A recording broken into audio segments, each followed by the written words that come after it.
Good morning friends, कैसे हैं आप सब। आज मैं आप लोगों के लिए सेलोनिज्म का प्रश्न लेकर आया हूं जो NTPC RRB 2021 में पूछा जा रहा है। जिन लोग अभी तक एग्ज़ाम नहीं दिए हैं वो लोग एग्ज़ाम देने से पहले इस वीडियो को ज़रूर देखें और मेरा चैनल को जो लोग नए हैं वो सब्सक्राइब करें। मेरा चैनल का नाम है स्टडी अड्डा।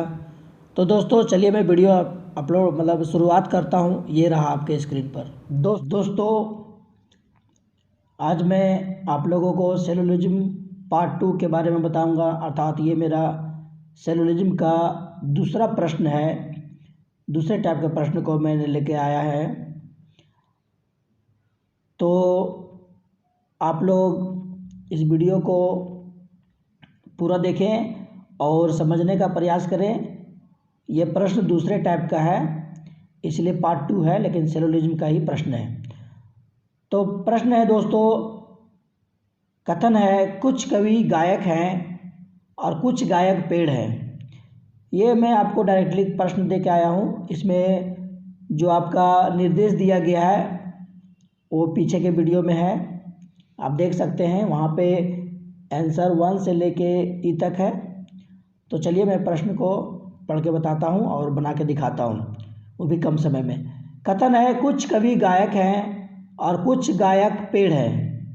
निष्कर्ष कह रहा है कुछ कवि पेड़ हैं और कुछ पेड़ गायक हैं। चलिए बना के देखते हैं, बताता हूँ। कुछ कवि गायक है, देखिए एक सर्कल बनाइए ऐसे, कवि लिखा हुआ है, कुछ कवि है। चलिए इसको कवि को हम लिख दिए कवि। कुछ कवि गायक है, कुछ भाग ले लिए, देखिए ये कुछ भाग है कवि का, गायक है, कुछ कवि गायक है। अब कुछ गायक पेड़ है, देखिए कुछ गायक पेड़ है, पेड़ को लिख दिए। अब समझने का प्रयास कीजिए। कह रहा है कि कुछ कवि गायक है, देखिए कुछ भाग ले लिए, गायक है। कुछ गायक पेड़, देखिए गायक का कुछ भाग ले लिए, पेड़ बना दिए। अब देखिए निष्कर्ष कौन सा टैली कर रहा है, कौन सा निष्कर्ष मैच कर रहा है, वो हम लोग समझेंगे।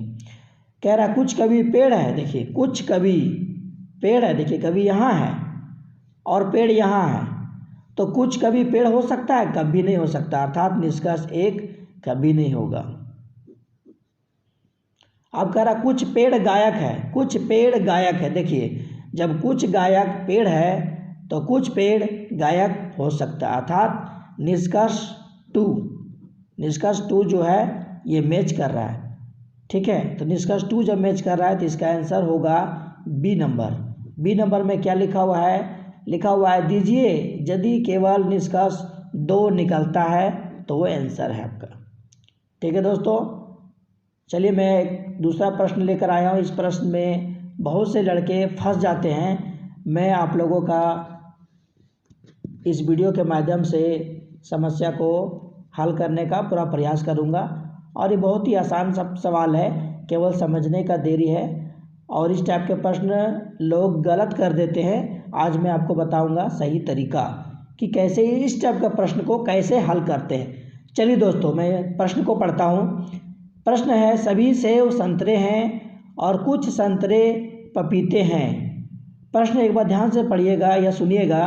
सभी सेब संतरे हैं और कुछ संतरे पपीते हैं। निष्कर्ष क्या कह रहा है कि कुछ सेब पपीता है और कुछ पपीता सेब है। देखिए दोस्तों ये निष्कर्ष देख के ही आप समझ जाइएगा कि ये दोनों का आंसर कुछ नहीं हो सकता, ना तो ए ना तो बी।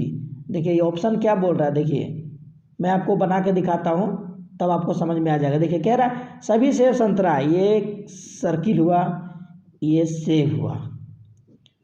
सभी सेब क्या है, संतरा है। चलिए सभी सेब को हम संतरा बना दिए। चलिए संतरा, ये हो गया संतरा। सभी सेब संतरा है, कुछ संतरा पपीता है। देखिए संतरा पपीता है, कुछ संतरा पपीता है। अब देखिए निष्कर्ष कह रहा है कुछ सेब पपीते हैं, कुछ सेब पपीता है नहीं, कुछ सेब पपीता नहीं है, निष्कर्ष 1 भी नहीं। और कुछ पपीता सेब है। जब कुछ सेब पपीता नहीं हो सकता है तो कुछ पपीता सेब कैसे हो सकता है। आप इस प्रश्न को और इस जो लिखा हुआ है निष्कर्ष 1 और 2 को ध्यान से सुने। अगर कभी भी एग्जाम में इस तरह का निष्कर्ष दिया हो, क्या निष्कर्ष है, ध्यान से सुनिए। कुछ सेब पपीते हैं और कुछ पपीते सेब है, अर्थात दोनों एक दूसरे से मैच कर रहा हो। देखिए कह रहा है कुछ पपीता सेब है और कुछ सेब पपीता है, दोनों निष्कर्ष सेम है। और जब दोनों निष्कर्ष सेम है तो इसका आंसर डी होगा।